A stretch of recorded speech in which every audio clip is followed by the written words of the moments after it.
Thanks for joining us for another For Investors by Investors Long Beach podcast. As always, we're proud to be your all-education real estate resource without any kind of sales pitch. If you'd like to attend one of our meetings in person, we meet on the last Thursday of the month at the Grand in Long Beach, California. You can RSVP on forinvestorsbyinvestors.com/Long Beach. To find more investment resources such as blogs and podcasts and content from other FIBI groups, you can go to forinvestorsbyinvestors.com and search our entire library. Now, on to the podcast.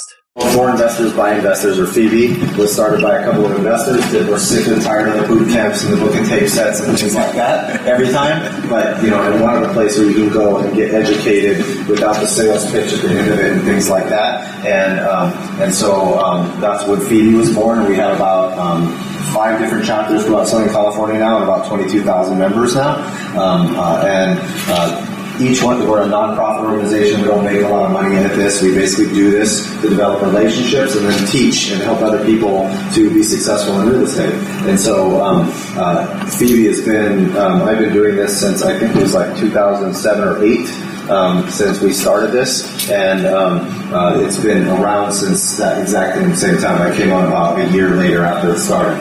With a couple of other investors by the name of Jeremy Roll and now with San Jose, and then now we have another partner, David Co, where I run the Manhattan Beach one as well as this one. And we normally get around 40 people to 60 people each time. I think today's a little light just because of the traffic and the weather and things like that in California. You would think that it's snowing outside.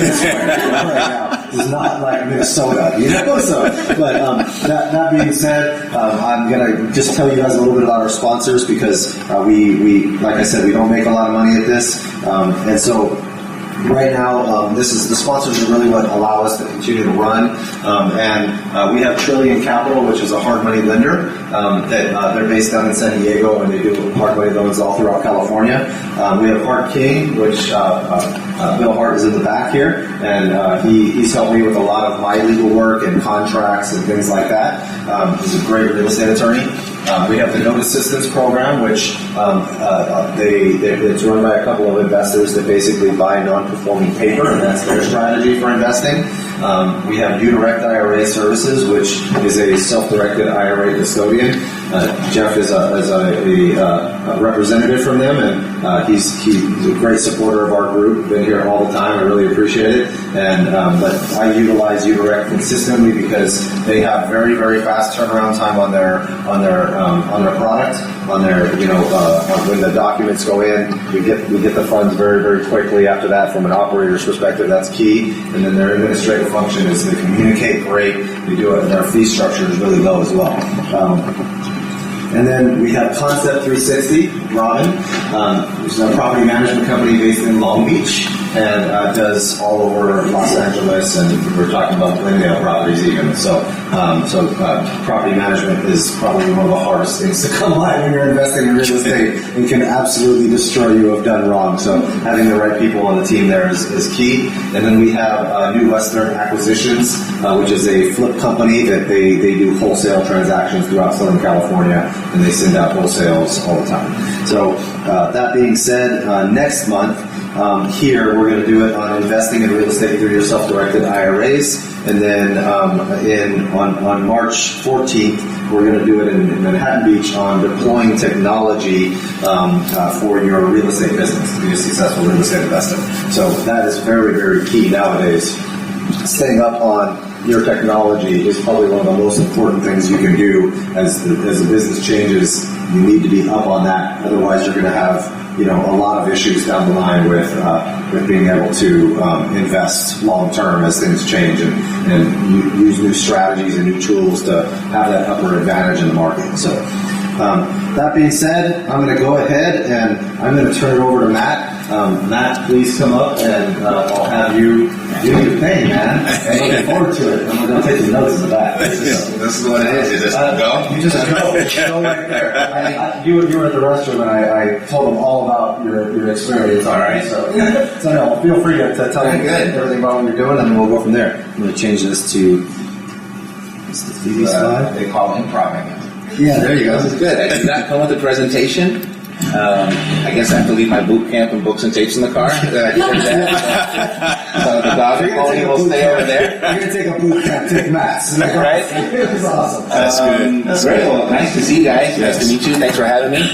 I didn't mean to scare everybody else away, but you were the brave ones, so nice to meet you. I don't know. That's just I don't have a presentation. So, what were we supposed to talk about tonight? What was promoted? It was the restart your business every 90 days. Restart your business every 90 days. Okay, got it. This one a bunch of times, right? So. Got it. Okay, cool. So it's Maria. Yes. What were you hoping to get out of tonight? Well, I'm trying to do something with my private property, primary residence, and it's probably what the flippers looking into right now. So I'm hoping to pick up some terminology and some comprehension of more deep than just general flippers. Because general contractor is going to be working on my property, and I'm going to know what they're doing each and every step. Got it. Egypt, what were you hoping to get out of tonight? Well, I'm interested in real estate, but I'm also interested in entrepreneurship, e-commerce, businesses too. So anything dealing with tips on starting my real estate investment companies and tips and tricks that I could also funnel into starting my e-commerce businesses too. All right. Good. I'm going to show of hands. Who has never made a dime in real estate before?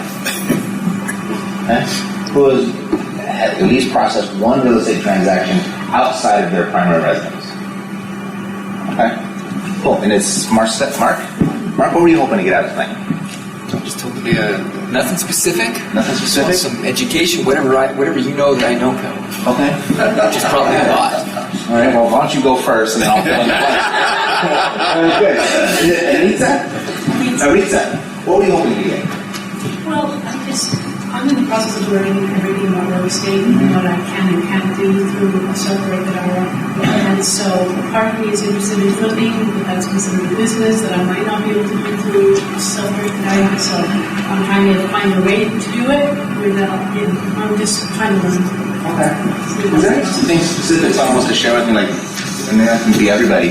What did you really hoping to get tonight? Was just to kind of see what it's about, or want to meet some people, or did you see what was promoted and I was like, I need to go talk to that guy or hear that presentation so I can get this specific thing? Dennis? Well, the title is Restart Your Business. Restart Your Business. And I need to get started. Started, okay. I think that's kind of the consensus a little bit over here. Jose, you came down and you listened to the podcast, you shared that with me. Was there something specific you're hoping to get? No, just general knowledge. Okay. All right, general knowledge. Okay, what's that? Yes. I've got something specific. Because I know I came here like most of everyone else, we just here in the process of learning as much as we can. Okay. One of the challenges I'm having right now is identifying flips, finding them, and where to go and for them. So if at some point, you can help us with that, whether it be here in our market or elsewhere in the country, especially if we live remotely, how would we go about doing that? Perfect. So I'm here is learning how to find deals, learning how to invest with your IRA, learning new income strategies, and finding ways to get started in a business and kind of what method to start, right? Yeah. So perfect. So awesome. All right. So let me tell you a little about my story, and I'll kind of talk about getting started and restarted. And we'll go from there, and then if something sparks, you got a question, then we'll just make this a total participation conversation type thing, okay? Yes, sir. So when I got out of the Marine Corps, I spent the next 15 years of my life in the music business. I did very well for myself. I was a record producer at a small little hip-hop label, but we had major label distribution, so we went global. When you have global distribution, even if you've never heard of that person, you do pretty well for yourself, so we did well. And then this little thing called the digital download came along, and it turned that whole industry upside down.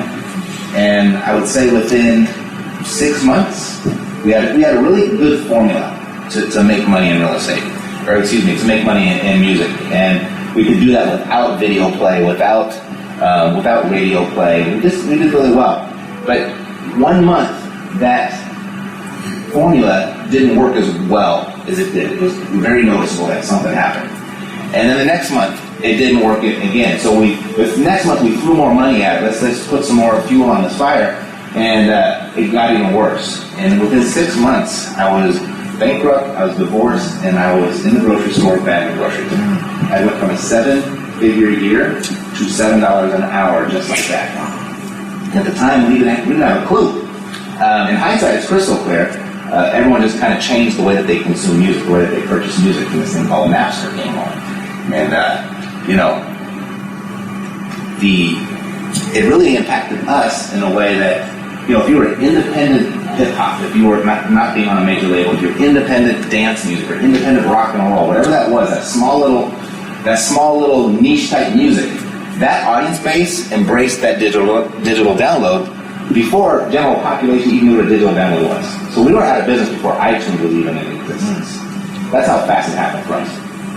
So for 6 months, I bagged groceries, and it was probably the biggest pity party you'd ever seen. I blamed everybody and everything. It was not my fault I was there. It was unfair, and how could this happen to me? I was 34 years old and really having to start life over from scratch. And I've been doing music my entire life. I didn't know how to do anything else. I didn't have a plan B.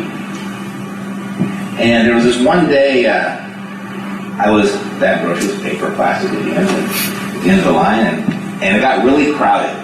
And so they needed someone else to go check. So I got instantly promoted that day, without the pay raise though. But I got to go up and I got to check the groceries. And I remember I was just going beep, beep, beep. I was running the groceries and then the vegetables and everything right down the conveyor belt, doing really well. And looked like a pro up there. And then there was this one lady came through, and kind of like if you were going to think of soccer mom, like what that would look like, that was right here, the Ralphs in Manhattan Beach. And she had her little tennis outfit, like she just got back from her tennis lesson, barely broke sweat. Makeup was in place, and she's on the phone. She had the jewelry, and she wasn't really paying me no mind. And she had the little stroller with the $1,000 stroller with the twins in it. This came right out of Central Casting. And once I was done checking the groceries, I had told her what her total was. And again, she's like got the phone and she's going through here and opens up her wallet and the little ATM receipt falls out. And I was there. I couldn't help but sneak a peek at how much money she got. And the balance was very significant. It was $256,000 in that account from that ATM. And that was a really significant number for me at that moment because it was $250,000 when my bank account hit that number and when I was in the music business, that signaled it was time to make a transfer. And I saw that number, and I just thought, transfer, right? And it was, I started thinking back, wow, it's been a really, really long time since I've seen that number in my bank account. And doing what I'm doing right now, I'll probably never see that number again. And I got physically, emotionally flustered. So I had to go excuse myself. I took a break. The store was going like gangbusters, but I had to go. So I went out to the car and I locked myself in and started crying on the steering wheel. And I got religious real quickly. Started praying. Started asking for help. And realized that no one is coming to my rescue. No one is going to help me. And I just I heard this little thing. If it's to be, it's up to me. I heard that before, and I was like, there's some power in that statement, right? If it's to be, it's up to me. So I came back into the grocery store, and noticeably upset, the grocery store manager came and pulled me aside.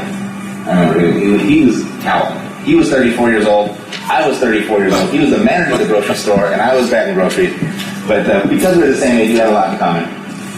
And he pulled me up to his office, his upstairs, and he said, Matt, if you really want your money back, it's going to have to be real estate.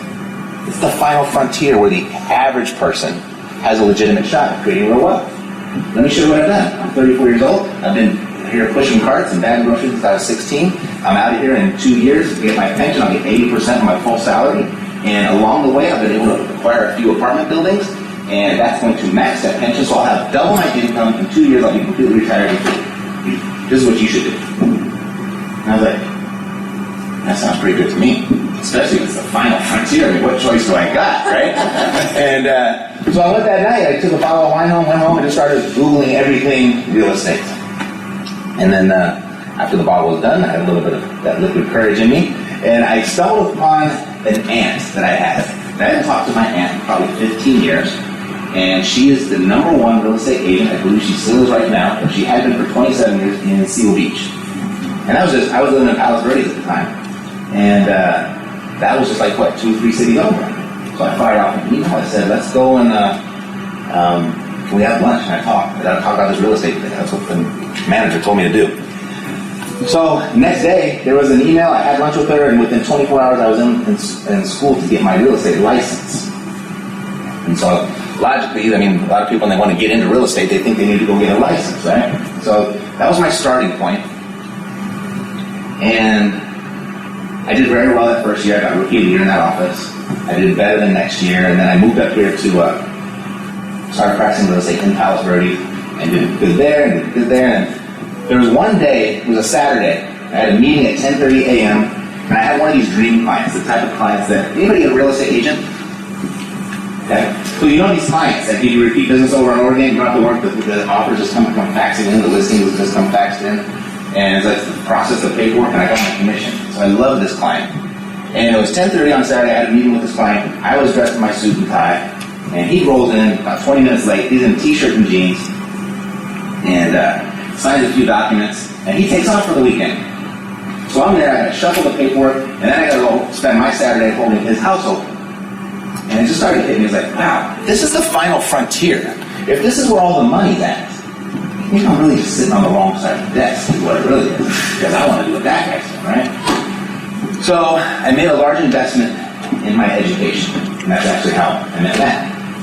And I went in and I just said, okay, It's still a boot camp. So. Yeah, Matt's told me a boot camp. That was the pre-FIBI event.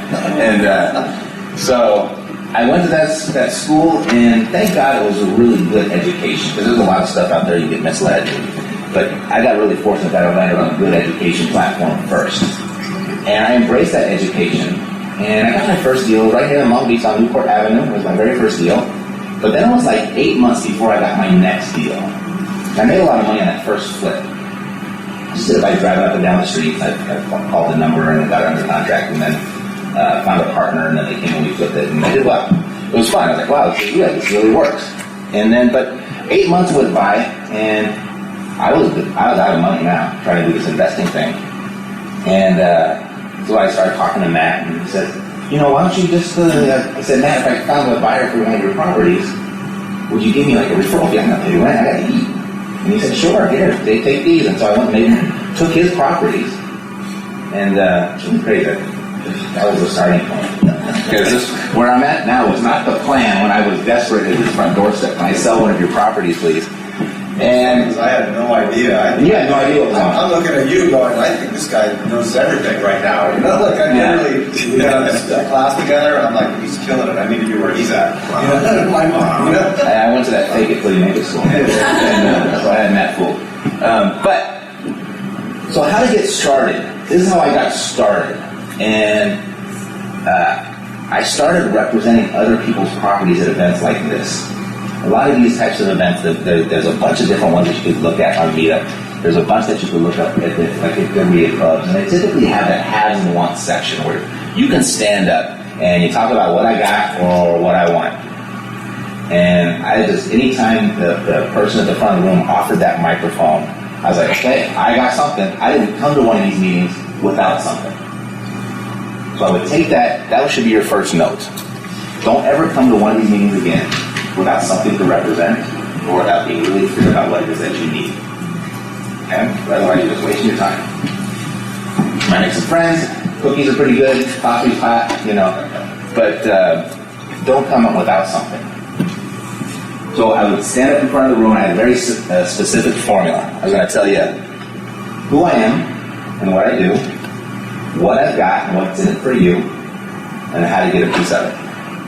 Those 3 points. Okay? And if you come to these meetings, have you seen those haves and wants sections? And you see people stand up? And what do most people do? They stand up, they tell you the story. I got this little house, it's in a charming little neighborhood, and the sweet little old lady, she's going to sell it to me. It's only, 99 cents on the dollar. It's a really good deal. And, if you want some more information on this, go ahead and write down my phone number. It's 310, it's 55. Did you get that? It's 310-55. And they go around, and by the time they're all done, they just bored the crap out of everybody. Like, will you please get off so we can get on with the night, right? So okay, I'm not going to do that. So, hey, I'm Matt Terrio. I help busy professionals build cash flowing portfolios in their spare time. That's what I do. So I've got this property. It's in Memphis, Tennessee. It's $70,000. We got it 10% below market. But here's the great thing: is the cash flows. It creates a 15% cash on cash return, and it's already tenanted. Property management is in place. So if you find that appealing, meet me in the back of the room. I've got a flyer for you. Just come back and see me. I'll be stand back there at the end of the night, and I'll give you a flyer. That was it. I'm done. Under 60 seconds. Right? So anyone in the room that was interested in a cash flowing property that was already managed and tenanted by Matt Owens, they can come back and see me. And so at the time I was like talking to people, and so we'd be in a room of 50 people. I didn't have to talk and give that spiel to 50 people, but only the 4 people that were interested in it out of those 50, they came back and saw me. And I made that introduction to Matt, and it was done, and Matt mailed me my check.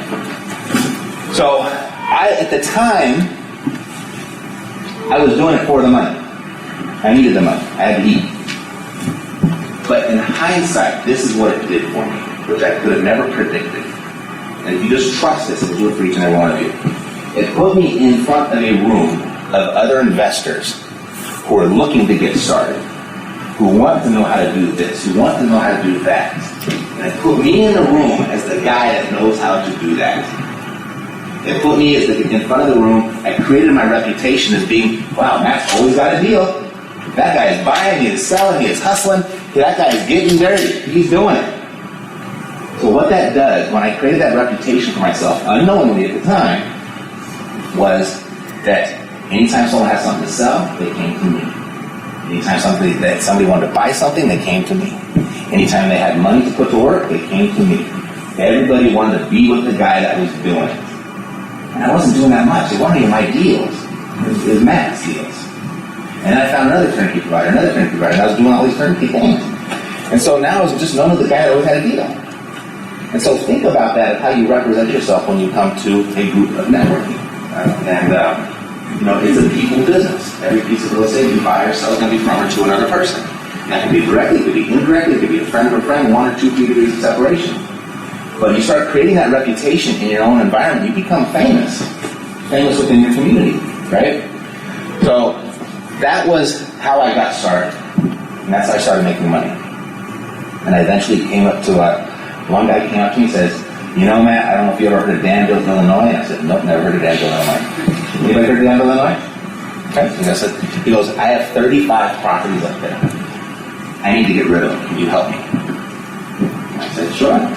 No problem. So I got all 35 of those properties under contract, and that's when I realized what wholesaling was. I didn't know what it was called at the time. I just know I've got these things under contract, and I'm going to sell them before I have to close on them. And I went through and I did all of those, and that's kind of really where I put my stake in the ground, and I bought 6 of those properties for myself. And so now I was cash flowing properties there.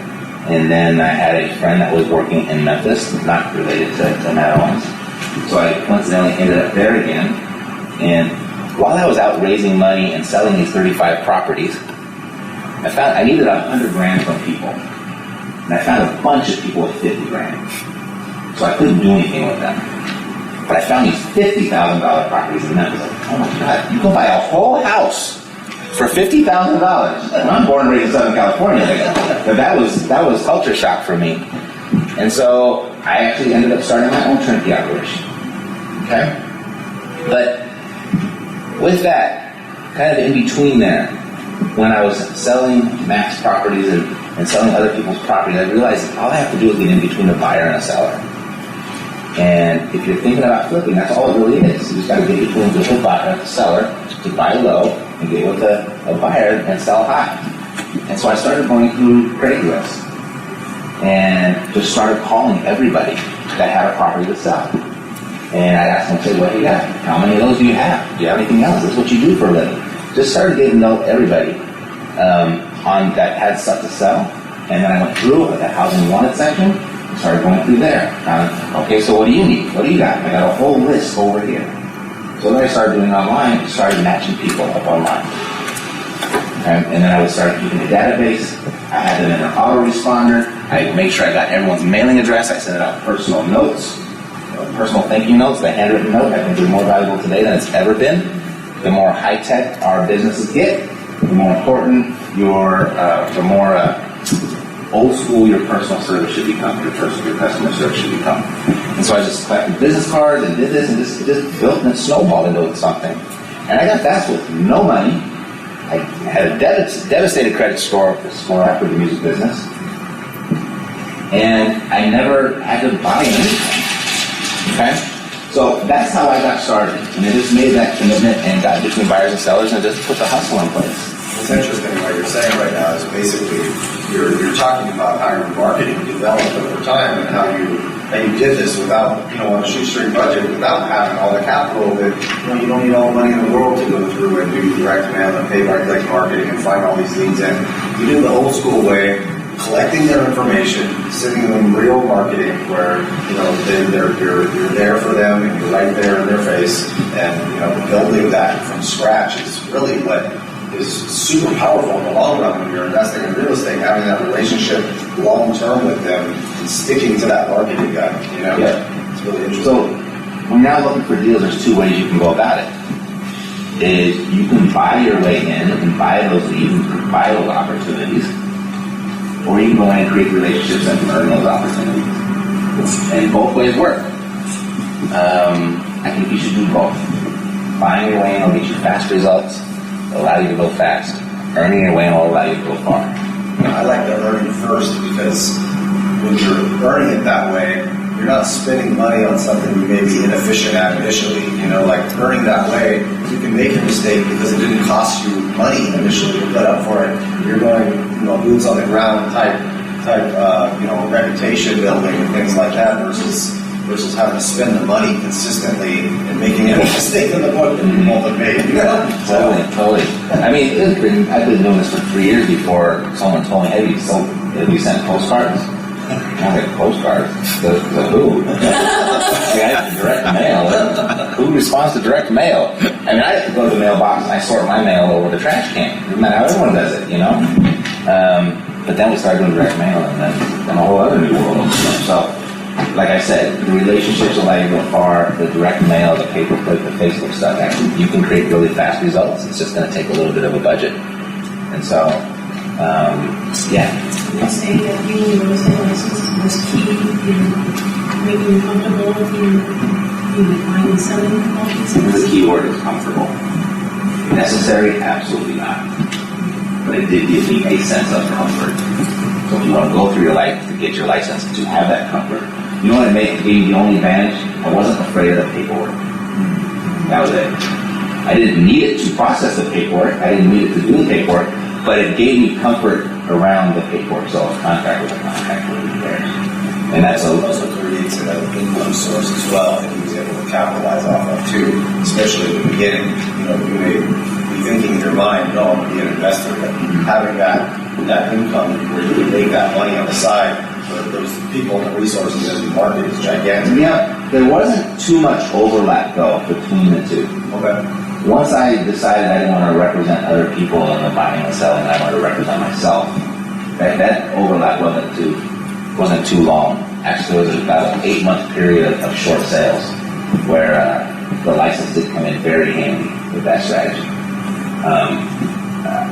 I was the agent on the deal. Mercedes, my wife was the buyer on the deal. So she got the equity. I got the commission from the bank. So that worked really well until the deed restrictions came out. But I think that was a very exceptional time. I don't think you need a license at all to become an investor. I don't think getting a license doesn't even prepare you to become a real estate agent, right? You still got to learn how to do that after you got the license. So it certainly doesn't prepare you to become an investor. More regulations on it. Yeah, just, if you need to know what repairing rights are and how to stay out of real estate jail, then that's good. Or how to keep your broker out of real estate jail, more specifically. So that's how I got started. I was telling my assistant Ash today, my son just started baseball again. So it's the second year, 6 years old. And his coach, he's a real hard ass. And he's got like 2-hour practices with these 6-year-olds. And I'm like, okay, go give him some grit. That's good. And but you can only sit there and watch 6-year-olds play baseball for so long. The ADD kicks in. So we have these adjacent fields And so there's like some serious activity going on in the field next to us, and this was a Sunday morning, and I walked over and I was watching it, and there was this coach, older guy, I don't know, I should say older, he's probably the same age as me now, and I forget how old I am, and he's out there, and he's got like 4 or 5 girls for playing softball, but it's like real college girl softball, like they're hardcore, and he's putting the ball and he's sort of smacking it at them, and he's hitting it really hard at them. They're like catching it, whoa, Dad, had a girl throw first, go second. I mean, it's chaos out there with these five girls and this coach. And he hit one, and the one girl, like, she kind of missed it and it got by her. And he said, "Did you get dirty?" She said, "No." He said, "Did the ball get by you?" She said, "Yes." He goes, "Change one of those answers." Whoa. Yeah, that's exactly what I thought. I'd never heard that before. I've been playing baseball my entire life. I'd never heard that before. And it gave me goosebumps, right? You felt it. And I just thought, what a great analogy for your business. You know, if you feel like you're not getting the results you want, that you have the opportunity to slipping by, are you getting dirty? And I just thought about, like, I got dirty. I got out there and said, give me some flyers. Let me get out there and share what I got. Let me get out there and let me pick up Craigslist. I mean, where can you get dirtier than Craigslist, right? That's a slimy place in some regards. And so I got dirty there, and you know, so, you know, if you're not getting what you want out of this business, you know, ask yourself, are you getting dirty? You know, because it's just not that. No one's going to do it for you. No one's going to come and knock on your door and just give it to you. And so I think when you come to these events, there can be a, you know, kind of always looking for the silver bullet. We're always looking for the answer. And for a long time, I did the same thing. I said, there's got to be an easier way, because I just kind of made this way up. This was like out of desperation. And, you know, I buy everybody's course. I have my own courses, so I buy everyone else's course, but like, maybe they're teaching something better than I'm teaching. Like, maybe I can get a little tip over there. And it's always the same thing. It's always the same thing. You gotta talk to people, you gotta talk to a bunch of people, you gotta get in between buyers and sellers. That's it. It just comes down to that. Now, there's technology and stuff that can make that happen before you start engaged. But at the end of the day, you eventually have to get on the phone and talk to the person, get face-to-face, belly-to-belly to talk to the people. And there are no silver bullets out there. That is the silver bullet. But the one thing that I would give you is don't come to these meetings empty-handed. Come representing something that you have to share with everyone else, or come very clear on what you actually need. If you get that moment, every time there's an opportunity to speak up in front of the room, seize it. Don't bore people. Say, this is who I am, this is what I do, this is what I got, what's in it for you, and this is how you get some. And go through that process, and you can do that anywhere.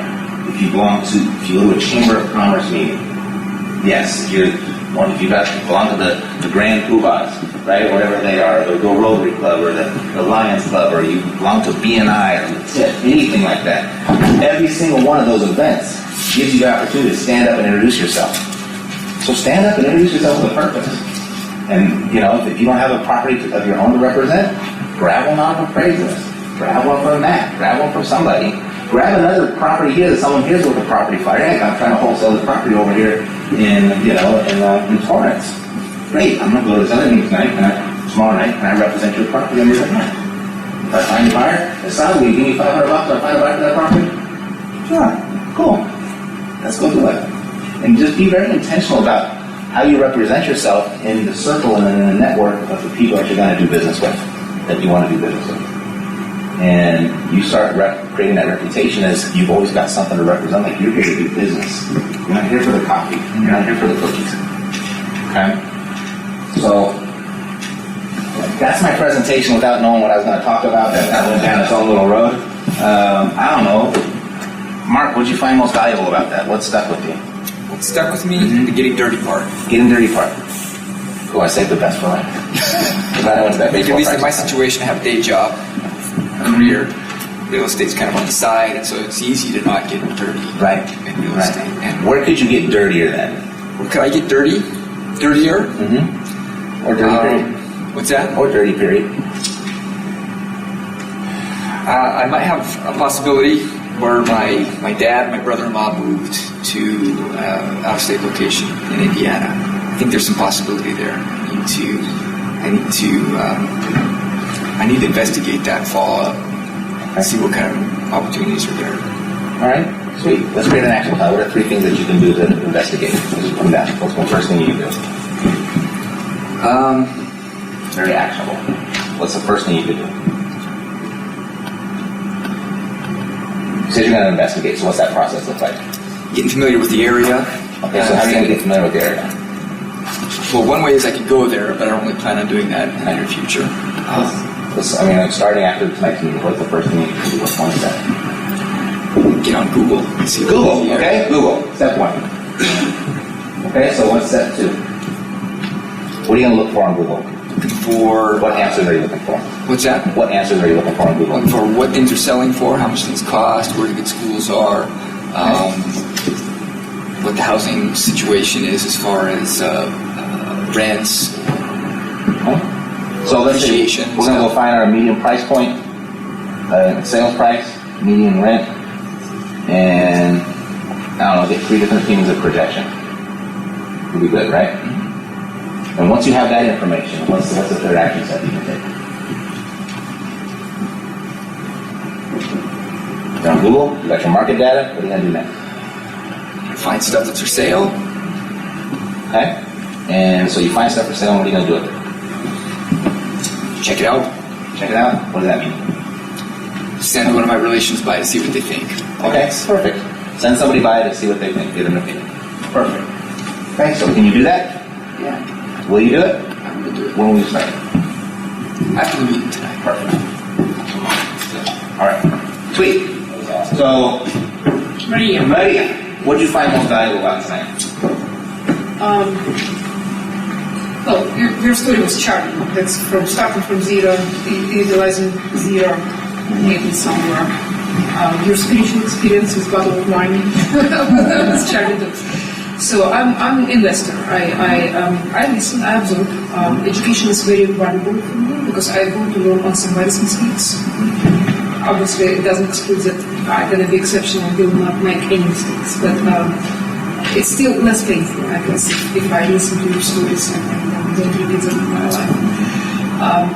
Number 1 thing, education does worth of investment. Number 2 thing, getting dirty. Well, it depends on what you know. I'm definitely not going to do an academic message, but Google maybe. Maybe getting familiarizing myself with the markets that I would be interested in and going with your feet on the ground. That's the Okay, so let's back up just a little bit to make it really actionable. What are the insights that you got there? Other than I'm so charming. I like that. What were the insights that you got right there? From you, getting dirty, doing the job. So okay, doing the job. So what does doing the job look like to you? For me, that's what I was about to say. Sure. Getting dirty, right? So I have to really get my feet on the dirt where I'm going to invest eventually. Okay, where is that? I don't know yet. Okay. Identify the market. That's what we have to find, right? Well, I know, yeah. Okay. Yes. So what are you looking for, Mark? How will you know when you find it? The numbers can speak for me. Okay. So what do those numbers have to say to you? Well, 15% cash on cash or more. 15% cash on cash return. Okay, good. So what kind of action can we take to find that 15% cash on cash market? Well, getting education, identifying the market, and then narrowing it down to certain properties and going physically getting dirty looking at the properties. For me, that's getting all right. So can you do all 3 of those things? Will you? Yeah, I'm in the process. All right, so you already started. Yeah. Perfect. Okay, cool. Jose, what did you find most valuable? Ways to think getting here. Getting dirty. Work. I don't know if that's up, but It's interesting, as you said, you go and take all these classes from other people because when I took your classes, I actually taught a class after that, and I was like, I really enjoyed how simple you made it. Because one of the biggest things that I think people have trouble with is realizing they think that there's no deals anywhere. And what you did was you literally got like 3 different columns, and you broke down. You said, "Look, here's a list. It had to be 30 ways of bringing deals in, and then or the types of deals that you can buy." whether they're probate or inherited deals or delinquent or property tax delinquent or whatever they were, a giant list. Then you create a list of all the people that have access to those types of deals and all the ways to gain those types of access to the deals. And just those two columns right there, I was like, it's undeniable that there's a million ways to do it. And then you made a list of here's all the things you can do to get those deals coming in. Can you possibly touch on that? Because I think that's probably one of the biggest things that people have a hard time with is, they want to get involved, but they're like, in their mind, they're like, wow, how do I get a deal?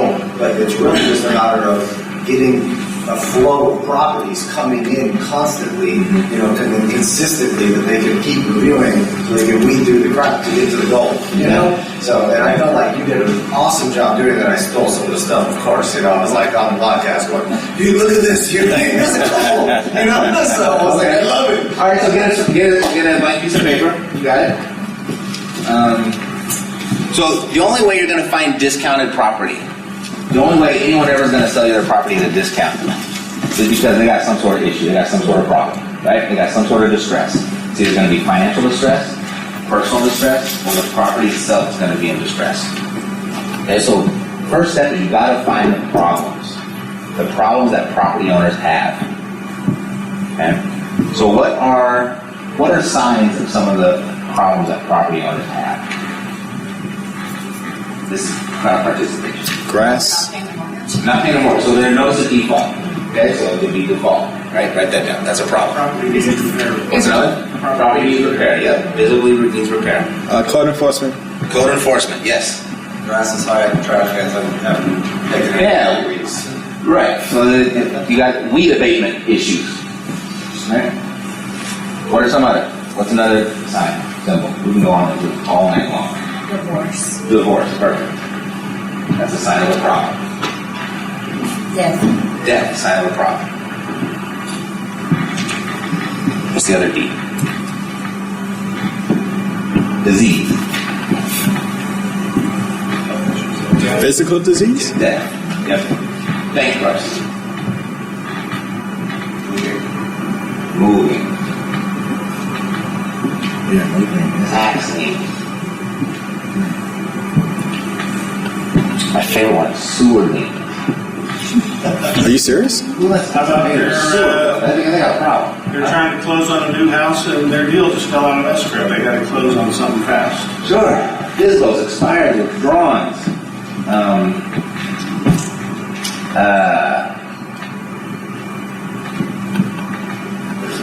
Another big one that can lead you down a bunch of different paths, and it's common.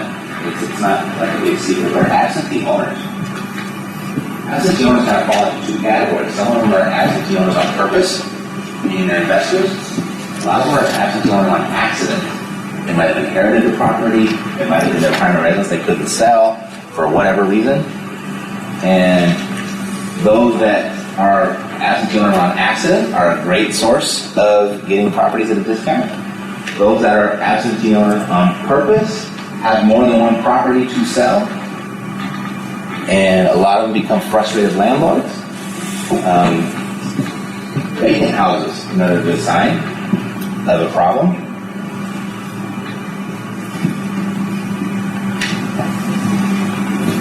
Anything else that you would think of? There's a lot more. You go out with defaults of debt. Default of debt, non-performing notes.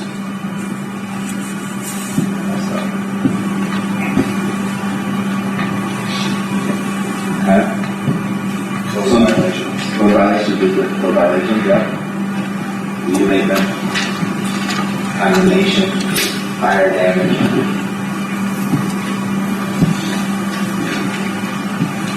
Okay, so next column is who do you have to know, or who has, what people have access to that stuff? Yeah, sorry, county clerk. Perfect. That's one. This is almost an endless list as well.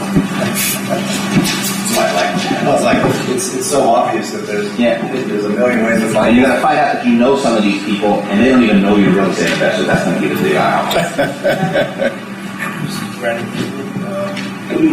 Sure, but it's like categories of people. Someone sit in the room. Real estate broker, real estate agent. Say again. Divorce attorney, family law attorney, real estate attorney, probate attorney, Property management. property managers, CPAs. I have to close that CPA I know, example now. but I'm just thinking Certified. how is it? How is it? They have a bunch of people, they know their finances of their people. They know if they got a client in default. I get referrals from other CPAs all the time for people that want to buy properties or want to sell properties or just think about their real estate. Property managers, contractors. I'm one of my best bird dogs, and I got it in Matt's own backyard. He didn't even own it. The guy that goes around with his little pickup truck and puts the boards on the house. He's got the city contract to board up the condemned houses. Mailmen, trashmen, appraisers, inspectors, firemen, sure, absolutely. What fire did you put out this week? Let's be right. Wow. Wow. Right? That's a problem. That person's got a serious problem. How bad was the fire? Shapes. Shapes. Yeah, I had 2 properties. I've never had a fire or a house burn down. I had 2 in 6 months. I'll tell you, once I got my insurance payout, I let both of them lots go for $1,000. I'm like, take it. Yeah, I got my money. Happened to me one time too. I was like, that was the best deal I've ever done. Yeah, it was the best deal in 2017 for sure. Because you know what? We insured for replacement value, which was far higher than what the actual value of the property was. So, okay. All right. So those are problems. Who has access to the problems? Now the next step is to promote the solutions that you bring to the table. What do you have to offer? Why would those people want to share that information with you? Why would that person, the owner that's in that distress, why would they want to sell it to you? What do you bring to the table as a real estate investor? You do it fast, right? You do it easy. You do it with no fees. We do no repairs. We buy the property as is. We notice the default. We don't want to let it go foreclosure, so we can preserve your credit score. We want the neighbors to know, so we're going to exercise some discretion and preserve your dignity. I was a motivated seller in 2017. I had a 40-40 in the building in Memphis that just made 3 whacks at it trying to rehab it, and it just kept on getting screwed on the deal. So I became a motivated seller, and I wanted this deal out of my life. And so it was my very first time to really stand in the shoes of a motivated seller. And you know what I wanted most out of the person that was going to come to me? I wanted certainty of close. I wanted someone competent that was going to make this thing go away. So you bring certainty, bring competence to the table. There's a lot of value in that for people that really have it in them. Okay.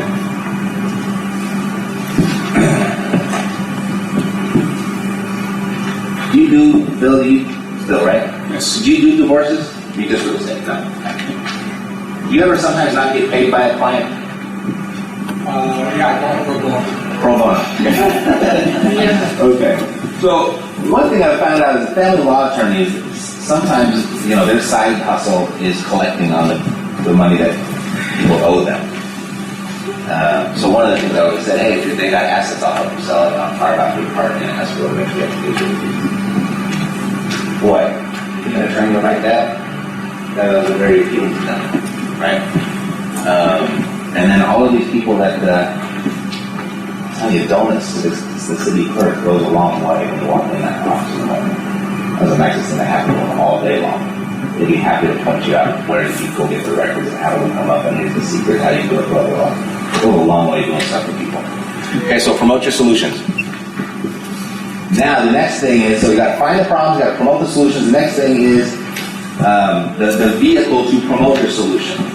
What are you going to use to deliver your message?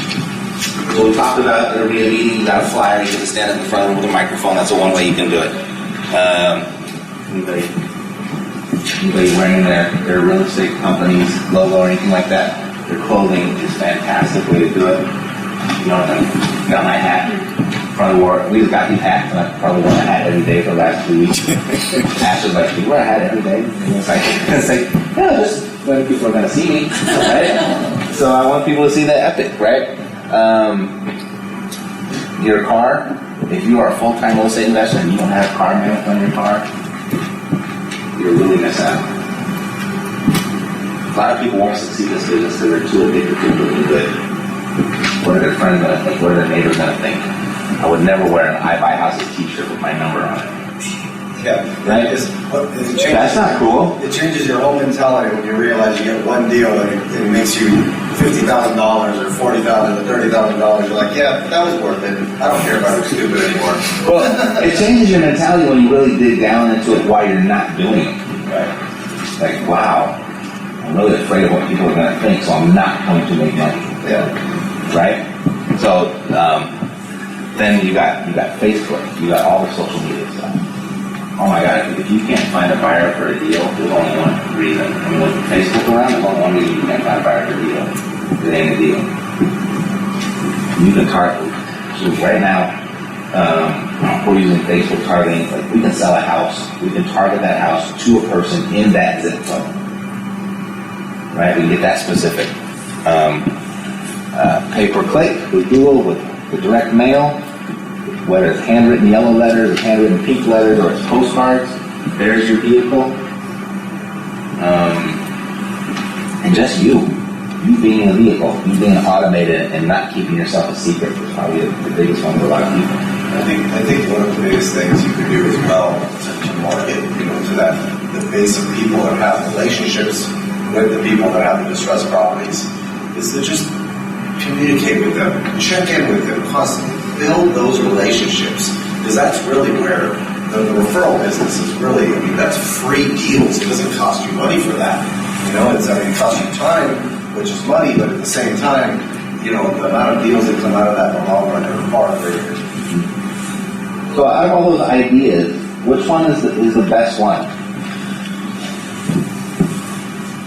You are Mike. Yeah. Mike, which one was the best one in there?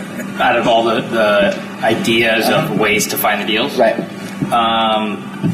They're all great ideas. I think the ones that make the most sense is just personal open, just saying, hey, to your, you go to a barbecue and, oh, what are you doing? Oh, well, I've been buying houses lately. Do you guys know anyone who has a kind of an older house that's wanting to move out of LA, something like that? And I feel like someone always knows someone. Right? There's always somebody, oh, I don't, but actually my buddy, blah, blah, blah, blah. His mom is moving, Oh, let me get their number. And I think that's, if you're not scared to kind of just cold call someone or anything, I think that's a really good way to. Dennis, which one's the best one in there? FIBIs. I like driving around. And for me, actually making the call. Jumping off and just make the call. Teresa, what's the best one in there? As far as I just find how to find deals. Maybe someone goes up. For this problem, this person is not going to do it. What's the best combination? What's the best way to find deals? Well, I think social media is probably key, although there's so many different ways of social media, and I'm not familiar with all the different ways as far as Instagram and Twitter and all these things that we have. So I think that would be social media. Sure. So what's the best way in there? They're all good. I think it's kind of have to work all of them. stuff with, but ones that appeal to me. CPAs, all sorts of agents, in ways. And also too, because I've actually been out there and I've seen them and I wanted to speak to the male people and ask them to help me with either firing or to ask them questions about their way. So I'm looking for opportunities everywhere. Egypt, what's the best way to know? I like the idea of maybe talking to the sheriffs and firemen, see who's been getting certain eviction notices in the area, and also being your own promo, wearing your company, your product, having your phone number on the shirts, the hats, the magnets, all of that. Got it. Anybody else have anything to add? I think it's important to understand like all these strategies that you're going over. I mean, they seem confusing to people who haven't done them before, but in reality, it's just a step-by-step process. It's just documenting, okay, if you're going to go after pending listings, then you need a drug campaign from a realtor that's going to give you every single pending listing where no matter what happens, you're going to go and get that cash offer into that realtor step by step by step. What does that look like? And can you consistently do it over and over and over again? So that's constantly bringing those leads in, right? So the key there is the best one is the one you're actually going to do consistently. Consistency is key. So there's a bunch of different ways. So pick the problem that you're going to go after. Pick 3 problems you're going to go after. Figure out the 3 solutions that you bring to that problem. And then figure out the vehicle that you're going to use to deliver that message. So you can mix and match and match them up the ones that you like the best. Pick the ones that you like because those are the only ones that you're going to be consistent with. And once you pick them up, now do them consistently. Yes.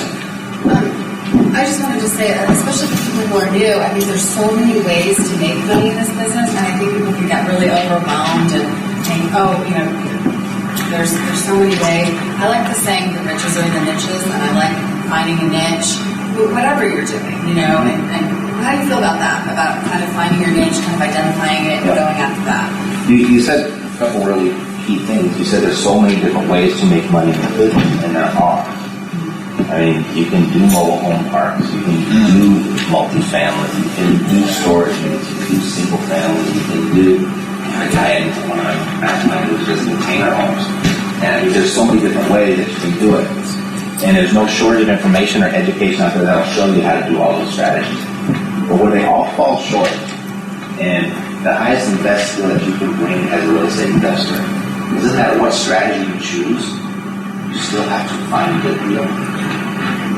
So if you have, regardless, I know someone to buy and hold it, someone to multifamily, someone to fix and flip. Every single one of you, regardless of what your strategies, you need what we just went over. And you've got to find the deal. You've got to find the problem. If you don't find the problem, you're not going to find a discount. Because no one in their right mind is going to sell you their valuable real estate at a discount unless they have to. Okay, so you got to find the problem. And if you don't want to chase them, you got to promote the solution so they chase you. And then you got to be consistent with that message because they might not need you today. But they'll need you in a month. They'll need you in 6 months. And the one practice I'd love for you all to, we'll finish with this, to adopt. Because if you do this consistently, you will never need a marketing budget. And that's writing handwritten personal notes. So I have a specific formula for that. If you want to give you a business card, I will write you a handwritten note. Each and every one of you will get a handwritten note from everyone. Just adopt that practice. Every single business card. Who has a stack of business cards at home that just kind of sit around your desk and you just sit there and you pick them up from all these different places, right? Call them up, say, hey, I don't know where I met you from, what's your business like? Oh yeah, cool. So I talk to a lot of people on a daily basis. If I happen to come across your ideal client, how would I know it? How would you make it interesting to you? What a great way to call somebody, right? And then go and follow that up, send them a personal note. Talk about referrals, talk about compounding efforts, talk about compounding rewards. Okay? So there's a cool little app called Bond, BOND.co, I think is the domain name. It's not .com, it's .co. And it's an app, once you install on your phone, you just type a text in there, and you type in the address, it'll send a personal handwritten note to wherever you want to send it to. So So what you do is do it like a text message. And it's an actual handwritten note with a real pen. It's not a font that's printed out. If you go to their website, you'll see how they do it. It's actually a robot. They put the pen in the robot's hand, and the robot does it. So like, when you get the note, you can lick it, and it'll actually smudge and everything. And you can even send in your own handwriting, and that robot will write in your own handwriting.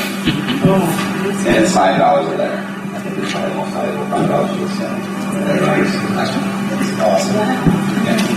What, any other technology? Yeah, no, you should really have me back for that one. Yeah, I know. I got a bunch of that too. But again, the more high-tech your business gets, the more old-fashioned your customer service needs to become. Don't forget that one. It's just getting higher and higher and higher in tech. If you get like a handwritten notebook today, I mean, that was a good strategy 20 years ago when I was a real estate agent. They were teaching that. I think it's just increased in value the more time passes by.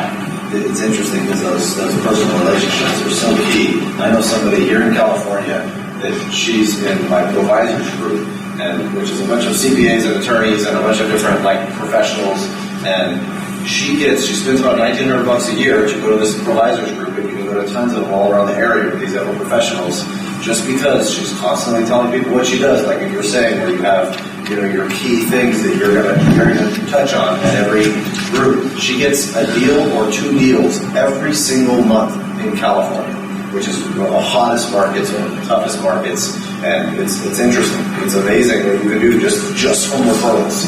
So she's known as, she does hoarder houses. That's her niche right there. That's what she does, and it's amazing what you can get with regard to that. Just from referrals. Cool. So, yeah, Dennis. Q&A time. So if you have anything, we'll go ahead and wrap it up. But if you got a question, I'll answer it. When you were sharing your story to where you're at now, 2018, did you employ or did you use any of your marine training in what you're doing now? Got dirty. Okay. Yeah, I guess I did. Okay. Because my thinking, as a vet, the mindset, especially in Marine, the mindset is there. Like, I'm going to conquer it no matter what. And so did that transfer over into... I'm going to say yes, but maybe for a different reason. One, the biggie, my biggest motivator was I knew what my alternative was. The market had validated me as I'm worthy of bagging groceries. Like, I didn't have a degree. I couldn't even submit an application for a job because it told me right up front that I couldn't because I didn't have the degree. I wouldn't be considered. So knowing that that's what the marketplace was going to pay me for what I could bring to the table, that was really my driving force.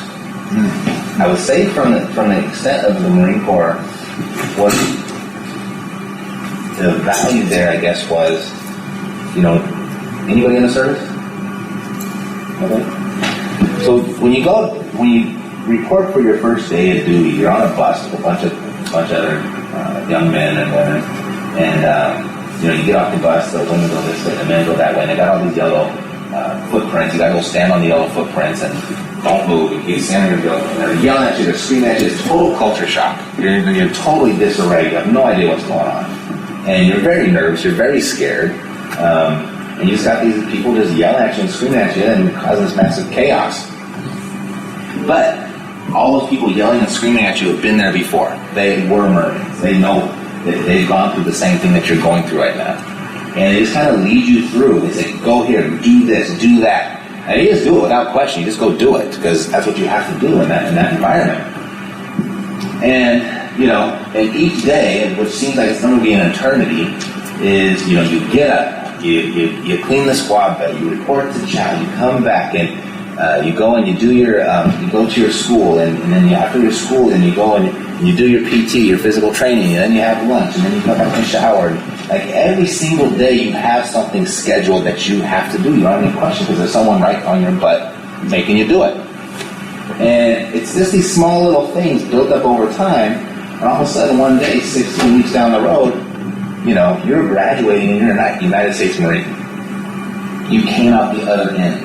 And I think that's a really good analogy for anything that you're starting out on. Like it's something new. Like you're kind of confused. So attach yourself to your drill instructor or a mentor, someone that's been there and done that before, and just do what they say. One of the things that at Newport Reach, where I met Matt, where we got our education, was they had a saying, move at the speed of instruction. So just don't allow your doubts to catch up with you. Don't allow your concerns to catch up with you. Stay ahead of them. And just do it. And you keep doing that on a daily basis, and all of a sudden you come out on the other end, and you're like, wow, I'm a real estate investor. I'm actually doing it. People recognize me tonight. I have more money at the end of the month in the bank than I actually need. Wow, what a concept, right?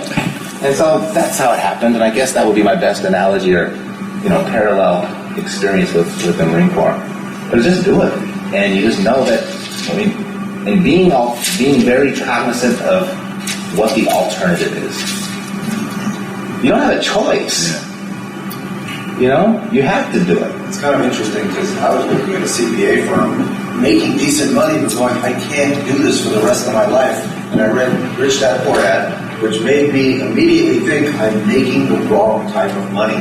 I'm always going to be trading my time for my money unless I build assets that create money for me without me working for them. And so if you really understand that, and it's the total truth, then you're almost like that's the only way to true financial freedom, time freedom, and to build the life the way you want is to build these assets and learn how those works and take the hits. And you actually started a business first, which is way to me is like really, really difficult mentally to challenging to do. And you may not have realized how much work it really was. I know I did when I first started my business. I'm like, I'm going to immediately be great. And I sucked really bad, initially. But what's crazy is that when you realize that the alternative that you're saying is to constantly be working for somebody else or never learn how to create for yourself, that's when you're like, okay, I gotta learn this. There's no other option or I won't have financial freedom. So that's why even in our company, I try to show people how these things work and things like that. And it's really interesting because if there is really no other option to be becoming truly financially free, then learning these types of strategies and learning how money works and how it all, how to do that and not trade your time for money constantly, And I still trade time for money, but I'm building something else, so building something, that's what's cool.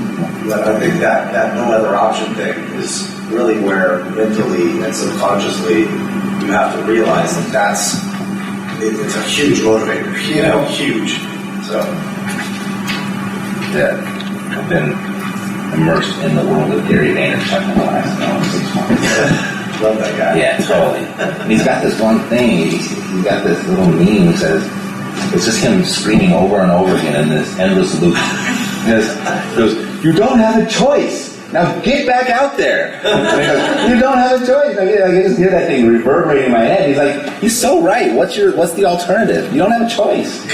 Shut up and get back out there. On your alarm or whatever. Yeah, you don't have a choice. Get back out there. Yeah. So what's your current, how do you currently work in real estate right now? Are you doing wholesale deals? Sure. So I'm not a wholesaler, and I don't think anyone should ever call themselves a wholesaler. I think if that's your primary business, you're never going to be free because you'll always be chasing the next deal. Wholesaling is what I do when my other strategies don't pan out. Like if I get a deal. But I've got a little less than 100 rental units, and we're now in 8 different markets. Had about 300 about 2 years ago, and I've reduced them down, really kind of concentrated and increased the quality of my portfolio.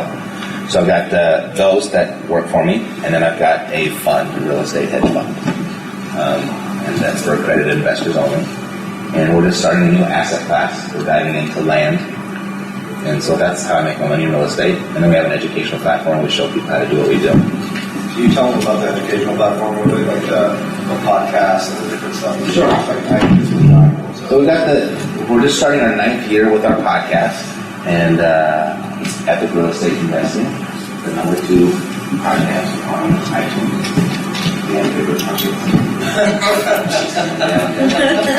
Maybe close when they got a good, strong foundation when they got in. Although my podcast has been on longer than theirs, but it's sort of subject. No, those guys are good guys, and they deserve everything they got over there.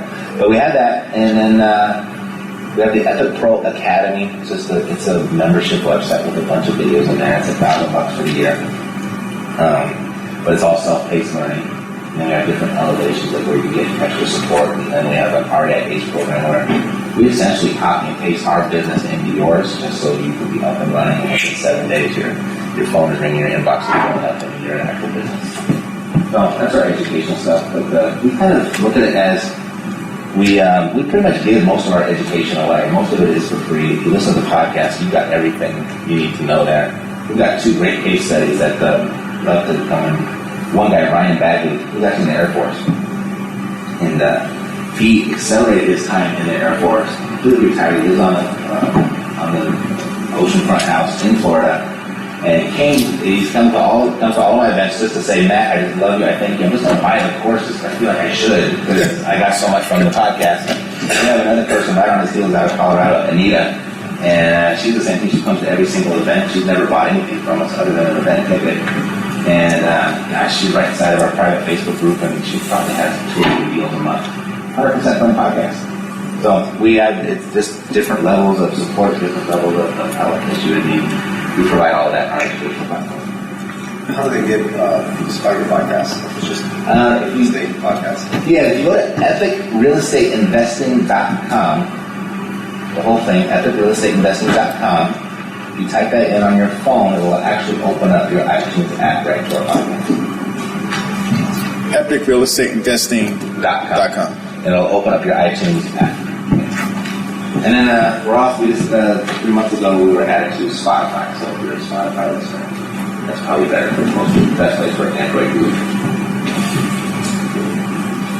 Any other questions, guys? Awesome. Cool. Well, thanks, Matt. That was awesome, man. Yeah, I don't know if I'm going to talk more than 5 minutes. I don't know what I'm going to say, but it's all good, man. You know how many topics. There's like a million topics. So, thanks, man. Well, if you guys want to hear more, definitely go to his podcast. This will be on Facebook live stream as well. If you guys want to listen to it again or take down if you missed some of those, specific ways of finding deals and things like that. I think that's probably the best thing to do is literally go through and step by step line out like the 3 methods that you're wanting to focus on specifically, and just get those deals coming in the door so you can just analyze over and over again until you get really amazing at analyzing, and then start making offers. Even if you suck at analyzing, make the offer anyways. Go through that process, and you guys will start finding more deals coming in the door. So thank you guys very much for coming today. Really appreciate it. Next month, we're going to be going over the self-directed IRA stuff, and then also we're doing technology and real estate in Manhattan Beach on the 14th. So I look forward to seeing you guys there. Yeah. Can I just throw in one thing? If anybody's interested, this Saturday, we're hosting an event in Costa Mesa, which is going to be going over the new Trump tax plan. Cool. We're co-hosting it with Robert Hall, it's a CPA firm, and it goes from 9 to noon on Saturday morning. There's a flyer up front if you're interested in it. Just want to let you be aware of it. Yeah, they do a good job with them too. I'm speaking with them, I think, in Glendale, next month. So, but they bring a lot of good value to the table. And there's a lot of changes everybody needs to be aware of. So, a lot of changes. Strategy one for that. Yes, exactly. Yeah. Wow. All right, thank you guys very much. We appreciate it. Feel free to network.